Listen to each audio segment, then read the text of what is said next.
per quanto riguarda, noi ci accingiamo nelle nostre attività quotidiane come uffici scolastici, io sono dirigente dell'ufficio scolastico di Catania di Siracusa, a avviare, quindi autorizzare le classi per il prossimo anno scolastico. Devo dire che non c'è stata una sostanziale differenza per quanto riguarda le risorse che ci sono state assegnate. Ora verificheremo ovviamente con le scuole, a seconda delle esigenze, di assegnarle a tutte le scuole della provincia.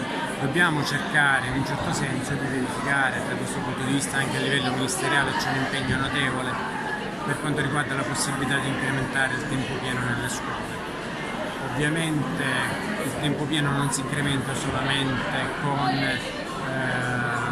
le richieste delle famiglie, occorre che anche ci siano i servizi adeguati, mi riferisco soprattutto ai servizi che devono fornire gli enti locali, che purtroppo dal punto di vista economico non navigano in buone acque, e quindi ci deve essere anche qui un impegno di tutti.